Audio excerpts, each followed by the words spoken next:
Welcome, everyone. We will begin our regular city council meeting of May 28th. Seeing as there's nobody here for the open forum, I ask everyone to please join me in the Pledge of Allegiance. I pledge allegiance to the flag of the United States of America and to the republic for which it stands, one nation, under God, indivisible, with liberty and justice for all.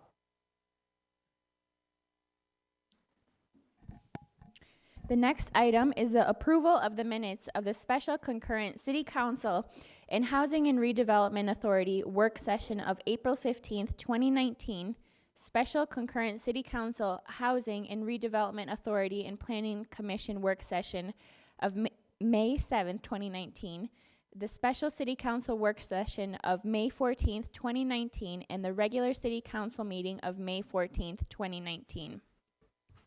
So moved. Second. All in favor? Aye. The minutes have been approved. Our next item is the receipt of the City of Richfield Comprehensive Annual Financial Report for the fiscal year ended December 31st, 2018.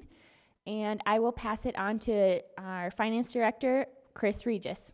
Thank you, Madam Mayor. With us tonight is Matt Mayer with the city's auditing firm of Burke and KDV, and he will present the findings of the 2018 audit to the council tonight. Thank and then afterwards, it is the norm for the council to formally accept the CAFR. Members of the council, thanks for the opportunity to present tonight. I have a brief presentation that covers the results of the audit for 2018, as well as a brief summary of the city's financial position and health at the end of the 2018 fiscal year. As Chris mentioned, our role as auditors is to come in to test, examine, give an opinion on the city's financial statements at the end of each year. The city has a responsibility to prepare financial data for the public, and our job is to give an opinion on it so that users can be assured that it is a true and accurate presentation of the city's financial position. We do that through an independent auditor's report, which you'll find in front of the financial statements. We provided an unmodified or clean opinion, the best we can give you, and it means that the numbers we're looking at tonight are a true and accurate picture of the city's position at the end. We also do some compliance auditing and also report on that. Because the city receives more than $750,000 in federal aid on an annual basis, the federal government requires that we test and ensure that you are spending those dollars appropriately. We do that on a rotating basis. This year we tested the Section 8 housing grant that you received, and happy to report no findings or issues related to that. And then the final report we have is the Minnesota Legal Compliance Report. This is a report that tests the city on all the various statutes that apply to municipalities here in the state of Minnesota, how you're doing your contracting and bidding, making sure there's no conflicts of interest with anyone in the council, making sure the deposits and investments are all legal, and again, no findings for 2018. Of the three reports that I'm providing tonight, all three are the best that I can give you. A very clean audit for the 2018 fiscal year, and our thanks to the finance team here at the city for their work in preparing for us. They obviously have a shared goal that we have, that's accurate financial reporting for you and the public. I'm going to take just 3 or 4 minutes, if I could, just to give you a high-level overview of the city's financial position. We'll look at the general fund and a couple of your enterprise funds. The general fund should be evaluated in the context of the budget. As council members, each year in December, you put together a budget for the next fiscal year, which has the spending, the revenue, and basically how you want the city to be run for the next fiscal year. For 2018, that was a balanced budget, and it would be your belief or your hope that if that budget was executed by administration, that your financial position would not increase or decrease at the end of the year. You'd be basically where you were to start the year with a balance. Actually, during the year, though, you're going to see revenue came in better than anticipated, about $350,000 better than anticipated. And as a result, with revenue being better than anticipated and expenditures actually being under budget for the year, the city actually had a small surplus for the year of about $56,000. And each year, we evaluate how the year went. We take those surpluses or those deficits, add them to what we call fund balance, which is the financial health of the city at the end of each year. And that purple bar there demonstrates your financial health, your fund balance. Those are the resources that you have available to use for the next budget. And your policy as a council is to have 40% of next year's spending in that fund balance number. And at the end of 2018, it was about 38.8%. So you're a little bit under the goal that you've established for yourself. All that being said, though, pretty much right in line. And again, the budget that you had prepared for 2018 was executed very well by administration. I'm going to jump ahead to enterprise funds. And the enterprise funds here at the city are to be run like a business. We have charges for services, and the person that is paying for that charge is receiving a service in kind. The first of those funds is the liquor fund. And this fund has had some ups and downs over the course of the last 5 years. You can see there was kind of a bottoming out in 2016 as far as sales go and the performance of that fund. But that, as if you'll remember, is because of all the remodeling that's been going on with the liquor stores here in town. They've been shut down for periods of time as they get remodeled. We've had road issues around them. And now I think in 2018, we're kind of back on track when it comes to that. Sales were up about 1.8%. Your expenses were actually down this year about 2%, which I think demonstrates reduced maintenance and repair costs that were out there in the past.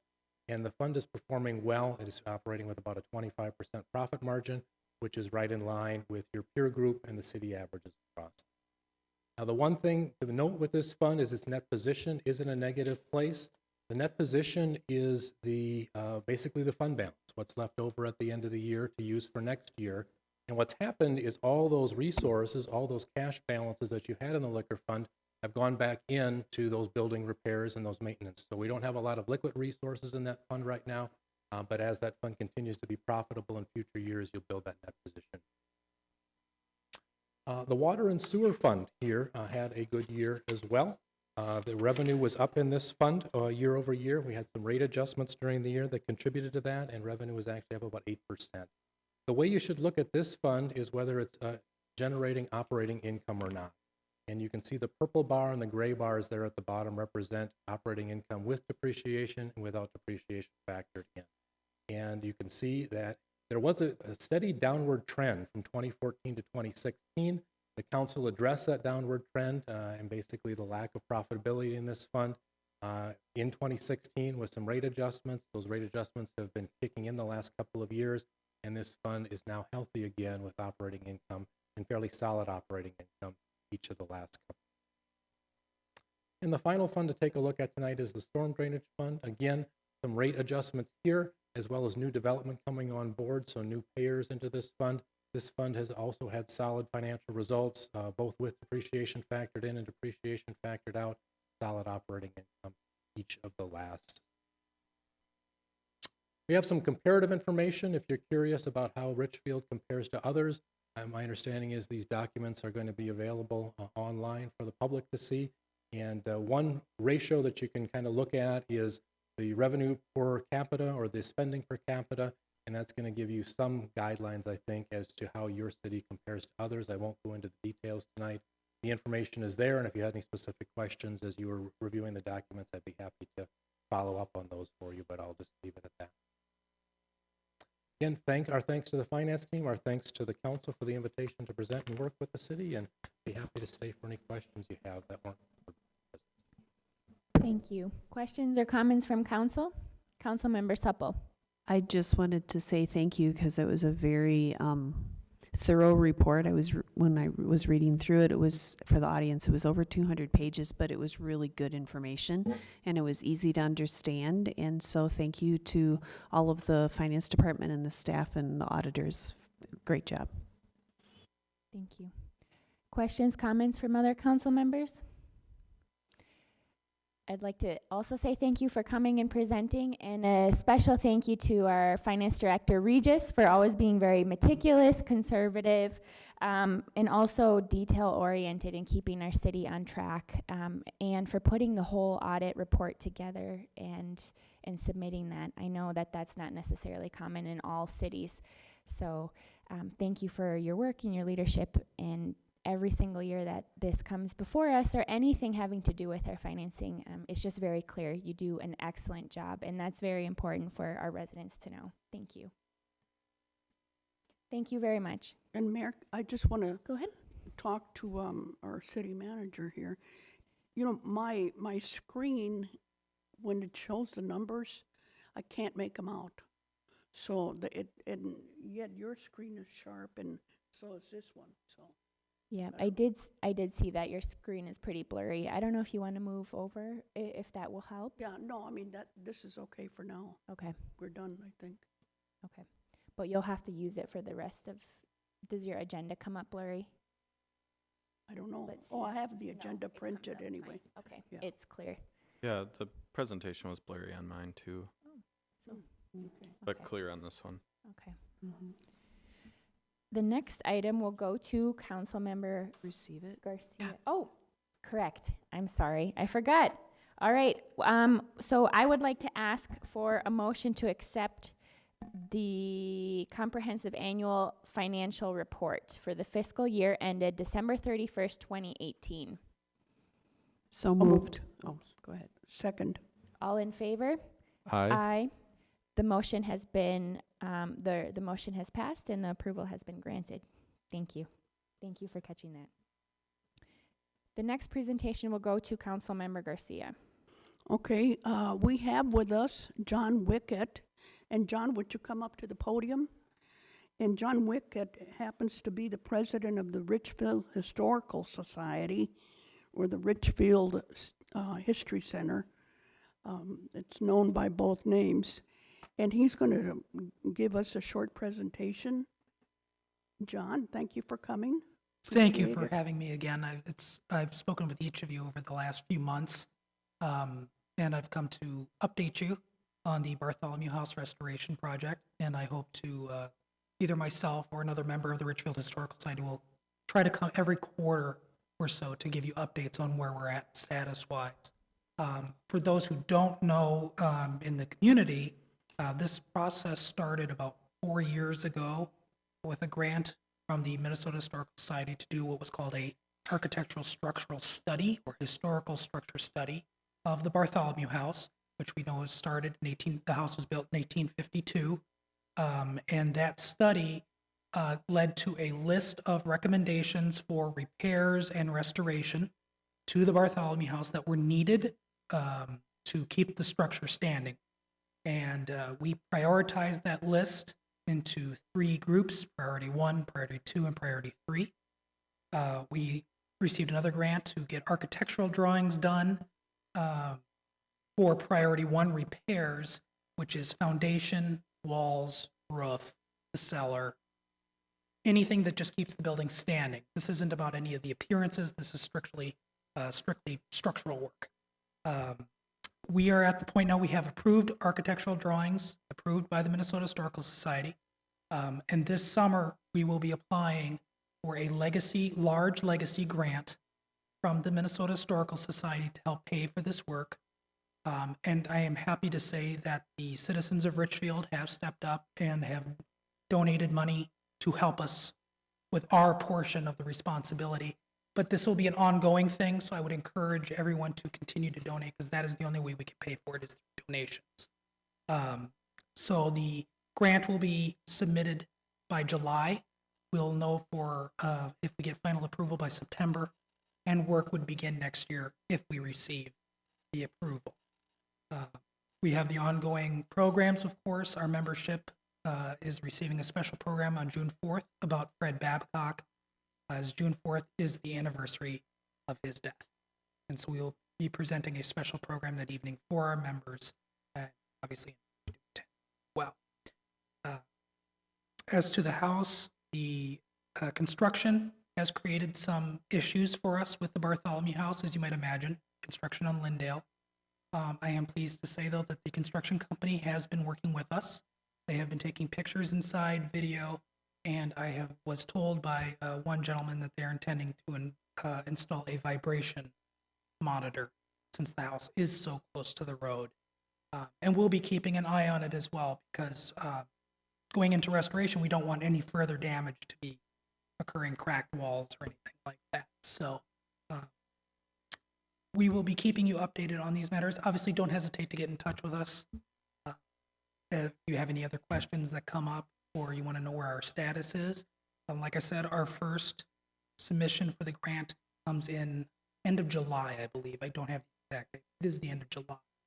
And we will be continuing to move forward on that. And I hope you keep having the community's involvement in the restoration of this most Richfield structure. And I thank you for giving me time to speak. John, I wanted to ask you, do you know what how much the grant is for? We will be asking for $60,000, I believe is the amount we were asking for. The total repairs on this first set of priorities, which I do have a binder here, which I can show to each of you if you wish, is approximately $68,000. And this includes the costs of hiring project managers, contractors, because you have to hire contractors that are specially licensed to work on historic structures, so that they can restore it to the original state using original type materials. And they've covered that. They've covered the labor, the materials, and so on. And the estimate was $68,000. So we have raised approximately $6,000 of that on our own. Obviously, we're hoping to raise more, but the season isn't over yet. The work could not begin any earlier. Assuming we get the grant in September, the work could not begin earlier than next spring, for obvious reasons. And they would have to do that within the year. I know that document that you commissioned to study, that was real thick. It's a large book with a lot of detail. We do have a copy available for any citizen or members of the council to look at in our library at the History Center. We keep a copy on file. And if you actually ask any of our board members, I'm sure they'd be happy to loan you their copy. It is a large book. It has a lot of architectural jargon, but there is some interesting historical footnotes about the construction of the building itself. They discovered tool markings that we didn't know about. They even did examinations of paint layers so they could determine the color of a wall throughout the 160 plus years of the house. So it was a very, very unique report. And it was just the first step. This will be an ongoing project. The restoration of the house will take many years to see a completion. But Well, you're doing one bite at a time. well, that's why we broke it into three parts. There's the structural, then there's the interior, and then there's the interpretation. And we have to keep the building standing before we can interpret it. And there is damage to the roof, and there's other things that have come up as concerns. And in fact, if many of you have driven past recently, you've seen we've started repair. We're replacing the boardwalk that leads up to the house. Our weather has not cooperated to let us finish the job as fast as we hoped, but the house should be open for tours by the end of the month. So it's 2 weeks later than we planned on, but 2 inches of rain will cause delays. So Well, you have really, that house is just packed of information. We've got a beautiful history. And we appreciate that, you've been maintaining it almost solely through volunteers. And they're good people, and I think they work together well, and they've gotten to be good friends. oh, very much so. I can't give enough praise to our volunteers, and they're almost all from Richfield. We do get a couple from Apple Valley or Edina, but they're all Richfield citizens who have taken the house to heart, or taken it, even our history center and projects we do there. I mean, many of you have spoken to me about our presence at Memorial Day yesterday, and taking opportunities like that, and this Babcock thing coming that we're going to do.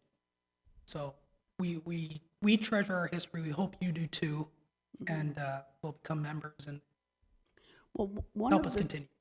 Yeah, the other thing is that if there's people in Richfield or former businesses that, as they're going through their paperwork or their items that they have, they can, if they run across something, the Historical Society would be more than happy to look at it, and if you wanted to donate it to the Historical Society, it would really add.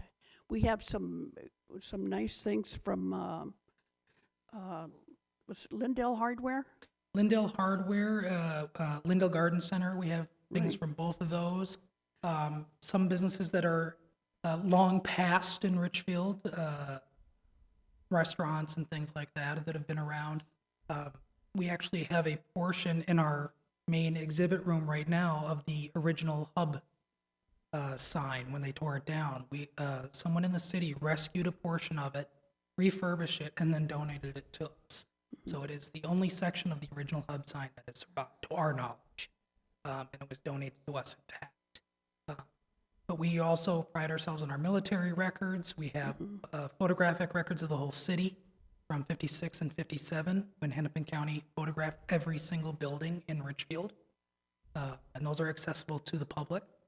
In fact, we will be adding a new piece of equipment hopefully soon with the help of a small grant that will allow anyone to come in wanting to do research to access our microfiche collection of the Richfield newspapers. So that will be hopefully coming up within the new year. It's a electronic piece of equipment that allows for easy user interface rather than the large kind of clunky unit we have right now. So a lot of good things happening. So I hope you'll keep up with us and check in on what we're doing every now. And I know finally, because this is my favorite part, is that when Gertrude moved from her home on Aldridge to Lindale, that she really put together a bunch of material that she donated, and I'd like to go and just sit and look at it. We'd be happy to help. We do have her items, plus she did record some oral histories for the society, which are slowly but surely being digitized, as most of those, as you know, back in the era would have been done on cassette tape. Well, we're digitizing them but it's a slow process to make sure we do it correctly. Again, I'd rather do it slow and correct and make sure it's available there. So, and then finally, I want to put in a plug. If you're a resident, or if you have some idea on how we could help the Historical Society with fundraising, if you have some idea that would just bring in, people and money, we would appreciate your support in doing that. And I think as a community, if we're, we can, and maybe you can have a table or something at PennFest. We've talked about it. Yeah, it's it depends. A lot of it comes down to how many volunteers we have available. It's not always. Some of it is money availability, but sometimes it also is people availability. As summer, a lot of people go out of town, things like that. So we're going to do as much to make our presence in the city known. At the band shell opening, we will be there talking to everyone and letting what we want to do. The last person I want to thank who could not be here tonight is our director, Alyssa Swanson, who many of you met. And going back to our fundraising, one of our prime things is trying to keep a director on staff. This is increasingly challenging right now as nonprofits struggle across the state. But any help that we can receive to fundraise for that. We have 2 accounts set up. I should stress that. We do have a fundraising account for our general funds that's paying staff, electric bills, and so on. But we do have a restricted donation fund for the Bartholomew House that if someone wants to donate and say, I want this to go to the repairs of the house, it is set aside in a restricted fund that can only be used for the house's purpose. So we are doing that as a separate thing so that people who want to give to the house project specifically. And the thing to do about fundraising, the fact is that, this is such a valuable resource, and it's got so many treasures, from yesteryear. Yeah, there you go. That, and we don't want to lose that, and that's why it's so important to make sure that Bartholomew House is capable of really housing the many treasures that it does have. And before you go, can you introduce your colleague here? My photographer, as well as she is secretary of our board, is Hake Young Thompson. And she also does work with the Cub Scouts and the Boy Scouts in the city, who have teamed up with us for yard cleanup and house cleanup and things like that. So there's been some great community partnerships along with Wood Lake Nature Center, and which is our across the street neighbor. So that we want to be part. We want to remind everyone how important a part of the city is, because my kind of slogan when I was asked at our last annual meeting, of which we know was present, is I said we guard our past so that we can guide our future. And by examining the things that have been done in the past, hopefully we can make better and wiser decisions. And that goes for me too in my role at the History Center. So I hope to keep talking to you all and see you at some more of our events. Thank you very much for your And time. I don't know if the council has something to say, but I just wanted to thank you and your volunteers. Well, they're all volunteers, really, including the officers of the organization. But thank you for all the hard work and for sticking with it, and we're, trying to maintain the historical aspects of it so that we can have something that we can be proud of, continue to be proud of in the coming years. Thank you. Thank you very much, Councilwoman. Thank you, John, for your... If there are any other questions? Comments, questions from council members? No? Thank you very much. I'd Thank you just so like much. to share with residents, it's really important we do not take for granted our community organizations and assets like the Historical Society. And if we do, before we know it, we lose things that have been so foundational and continue to be foundational in our community. And this summer, I would ask everyone to go to one of their events. There's an upcoming, I think it's vintage baseball opportunity. You can play, I don't know what vintage baseball means exactly. So baseball from the 1860s. So you can go, you can watch, you can participate. The activities are free. There's music. There's all kinds of really neat things for our community. So please do support them, and thank you for coming. Our next item goes to Councilmember Supple. Thank you. This is the 2018 Food Safety Awards. The Richfield Advisory Board of Health annually recognizes Richfield food safety winners that are doing an excellent job in the area of food safety and encourages other establishments to strive for that same outcome. So here to present the winners is Jeremy Bartels, who's the chair of the Richfield Advisory Board of Health. Thank you, Jeremy.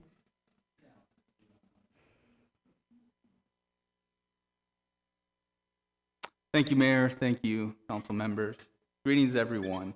I'm Jeremy Bartels. I'm the current chair to the Richfield Advisory Board of Health.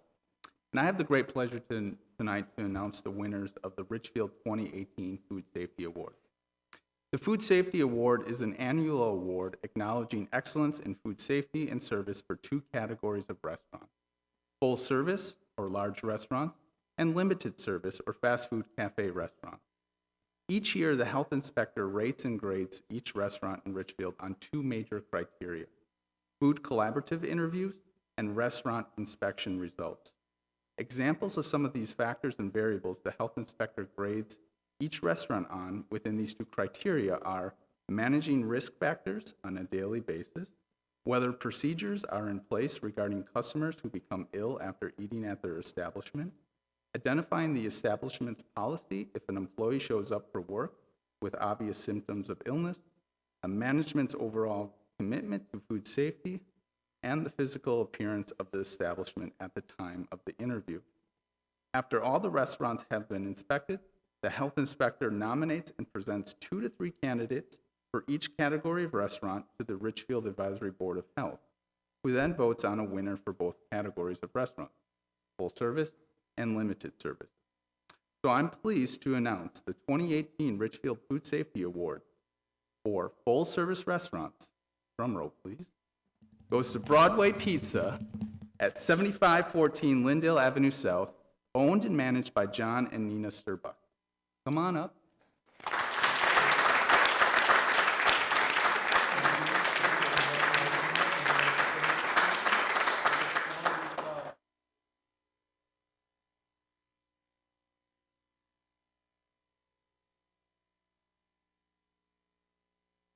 And the 2018 Richfield Food Safety Award for limited service restaurants goes to Dairy Queen Grill and Chill at 2800 West 66th Street, managed by Eric Holland.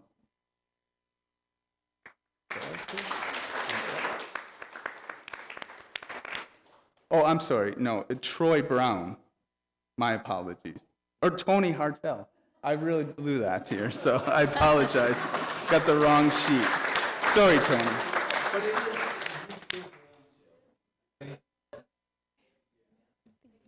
Yes. Congratulations to our winners, and may you keep up your excellence in food safety and service. Thank you, Council. Thank you. The next item is the approval of the agenda. So moved. Second. All in favor? Aye. The agenda has been approved. The next item will go to City Manager Rodriguez. Mayor, did you want to do hats off? Oh, yeah, hats off. Yes. My goodness. That's something Sorry so- about that. Hats off to Hometown Hits. We will start with Councilmember Supple. Thank you. The first thing I would like to do is to say a sincere thanks to Jack Brose from our Transportation Department. He presented at the Richfield League of Women Voters about the Orange Line bus rapid transit that's coming. And for those of you that don't know about that, it's going to be coming through on Knox Avenue near where Best Buy is. They're going to eventually build an underpass so that the buses can go under there and can go like 10 minutes to get to downtown. And so he came and on a Saturday morning of his own time came and presented to the group and answered questions. So we just wanted to say thank you to him. Also, I wanted to thank the committee members for the Honoring All Veterans Memorial. They had the celebration yesterday to honor those who have given their lives in service of their country. And they had the foresight to make plans for what to do in case of inclement weather. So it moved over to the park shelter. And so we were able to go rain or shine. And they did a fabulous job. And that group has just done a lot of work over the years. So thank you to them. And then I have two other announcements. May 30th is going to be a very busy evening. For those of the people on the east side of Richfield that live in the neighborhood of the new Chamberlain development, they're hosting a community meeting at Mount Calvary from 4:30 to 6:30. There's an open house.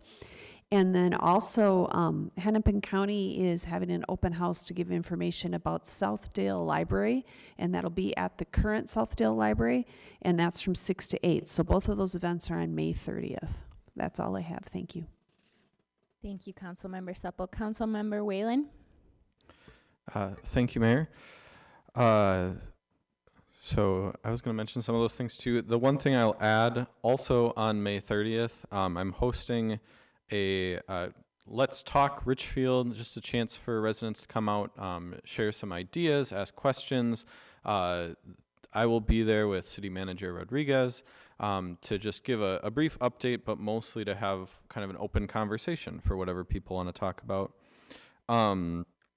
The other things I will mention, one, the Friends of Wood Lake Board, who helps support our wonderful nature center in town, they are looking for more board members. And so if anyone in town is looking for ways to get involved and this is a great opportunity to support the nature center and the work that they're doing there. And then the last thing I'll say is just a shout out to the Organics Task Force. We are just in a work session hearing their recommendations. They've been hard at work for the last year and have done a ton of research into what we can do to move toward curbside organics recycling. Had some recommendations that we'll be happy to vote on at the next meeting. But thank you to them for all of their hard work. Thank you. Councilmember Garcia? I just have one item, and that is the grand opening of the Richfield Band Shell. That will be happening on Sunday, June the 9th at 6 p.m. So this is going to be a big deal. We're going to have the unveiling of the band shell, the dedication of the stage to the Peterson family. We're also going to have the garden will have been hopefully installed, the Gertrude Ulrich Garden. And if you want to join us, please do so. We'll have the Richfield Orchestra playing there, and bring your own chairs and umbrellas if you never know. And so we hope to have a good turnout. We see this venue as kind of being a real highlight when it comes to the celebration on the 4th of July. So, you want to kind of come by and just see what it's like. The Tuesday before, I believe it's Tuesday, it's when we have the concerts at Augsburg Park. Those concerts will be transferred to the Richfield band shell. So that'll be, believe me, it'll be very, very nice, because I think it's been difficult for the folks that play the instruments have been kind of way down there in the pit, more or less. It's kind of like an orchestra pit, but it really doesn't work. And this way, they'll have a lot more communication with the audience and have ongoing dialogue. So please do join us. And that's June the 9th, Sunday at 6 p.m. And bring your own chairs and have a good time with us. And we look forward to a short presentation and good music. Thank you, Councilmember Garcia. And I also just have one item. Everyone else shared some of the items on my list, but we all recently got your school's update from our Richfield Public Schools. So please take an opportunity to page through it. There's a lot of great updates on all the things happening in the school district, including the great improvements we've seen across the board in high school graduation rates, Richfield having some of the lowest class sizes in the metro, and a little bit more about all the different things going on for the kids. There's a lot of things focused on reading and health, volunteerism in the schools, and celebrating the retirement of one of the principals, Leanne Wise. So it's a great publication. Please check it out. Everyone got it just recently. And another great partner in our community, and the success of our public schools is the success of our city. So I just wanted to highlight that mailing that we all recently received. Mayor, I wanted to mention that Judy Moe, who is with RDAP, she's been pretty instrumental in helping the superintendent in terms of making it accessible. Because before, you can't have somebody in a wheelchair or have a disability of some kind and be able to push things or open certain doors or what have you, in order to go to the restroom or to go from building in and out or whatever. And she was a consultant there, and she's done a tremendous job. And I think it kind of lights up our ideas that we have a resource. We have someone in the community that is able to come and kind of, she's right up on all the, what do you call that? The, whatever it is, the technology and the whole works that you need in a building that's accessible to everyone. So want to thank Judy Moe for her participation and her work with the schools. Yeah, I think some of the things that she helped with is she helped them make changes to their open or their common spaces, their cafeteria spaces, and their seating, their entrance ways, accessibility to the bathrooms. So yeah, that's very exciting. We're very lucky to have her. Absolutely. Great. Well, since I skipped over hats off to Hometown Hits and we already did the approval of the agenda, I will pass on the consent calendar to City Manager Rodriguez. Thank you, Mayor. The consent calendar contains several separate items which are acted upon by the City Council in one motion. Once the consent calendar has been approved, the individual items and recommended actions have also been approved. No further council action on these items is necessary. Item A, consider approval of the 2019-2020 Public Health Emergency Preparedness Agreement with the Minnesota Department of Health. Item B, consider approval of setting a public hearing to be held on June 25th, 2019 to consider issuance of a new on-sale wine and 3.2 malt liquor license for Los Sanchez Taqueria, located at 2 West 66th Street. Item C, consider adoption of a resolution adopting a modification to the tax increment financing plan for the Lindell Gardens Tax Increment Financing District. And finally, item D, consider adoption of a resolution granting a one-year extension of land use approvals for a planned unit development at 101 66th Street East. I submit these items for your consideration as part of the consent calendar. Thank you. Is there a motion? Well, I wanted to make a statement about B. Sure. El Tejaban. Los that- Sánchez Taqueria. But, yeah. You know, stop by and they've got great food. And take advantage of just exploring different restaurants that we have in Richfield, because you'll really appreciate, going to different places, and sometimes, that's an adventure in and of itself. So. Thank you. And Councilmember Supple. I had one other comment on item D, with the land use approvals. I just really appreciated when I was reading through there, the specificity, I think that's the word, the specifics of it, that it spelled out clearly what the developer had agreed to, and it was in writing, so there wasn't going to be any question about it. And I think that's something that's going to be helpful for us in the future on future agreements. So I just wanted to say thank you for that.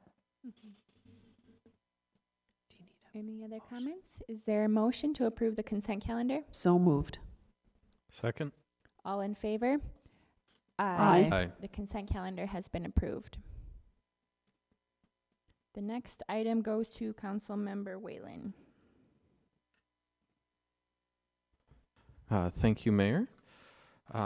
Next, we will consider approval of an ordinance amending zoning code section 537, mixed-use districts, and section 512 districts, and adopt a resolution authorizing a summary publication of said ordinance. The planning staff routinely reviews zoning ordinances to ensure consistency, identify issues as they arise, and make adjustments as needed. In reviewing the mixed-use zoning districts, staff found a number of inconsistencies in the table of uses between the mixed-use districts and other zoning districts, as well as other issues that warranted review. The mixed-use districts were first created specific to 494, that part of these updates are to remove some of that 494 specific language and update some of those inconsistencies. It replaces the table of uses, amends language specific to the 494 corridor, and makes other code adjustments based on lessons learned from recent and approved development projects. So with that, I will hand it over to staff, if you have any comments. Thank you, Councilmember Whalen. I don't have anything to add. I think that you discussed this at the previous meeting, so I'm happy to answer questions, but otherwise, I think it's been covered. Any questions from council members or comments? Nope. I'll make one. Oh, Councilmember Whalen. I did talk to one planning commission member who just wanted to clarify kind of where, so the planning commission had looked at this, and specifically one of the parking designations was a tie vote, no recommendation passed on to the council, and he just asked that I clarify that was primarily just a difference of opinion about what the minimum parking should be, and that he didn't feel that was adequately discussed in our last council meeting. But personally, I will just reiterate that I think we're moving the right direction, that the parking rates that we've had for similar projects have been adequate. There's not been citizen complaints, and that I think taking a look at those is important to make sure that our housing can remain affordable. Great. Councilmember Whalen, I will add that we did do some additional research on peer communities. And St. Louis Park and Edina are in line with this. Parking standards are difficult to review from city to city because there are so many discounts for different things, transit-oriented developments, the types of uses, things like that. But in general, St. Louis Park requires one space per bedroom, and Edina is one space per unit. and the projects that they are approving and have been approving for the past 5 to 10 years are right in line with what we're recommending. Great. Thank you. That's very helpful. Other comments or questions? All right, is there a motion? Moved. I'll second. All in favor? Aye. The motion has been approved. You know, Mayor, now that Ms. Anderson is back, I wanted to ask you on the consent calendar, who's in charge of the public health emergency preparedness? I know it used to be Charlie O'Brien.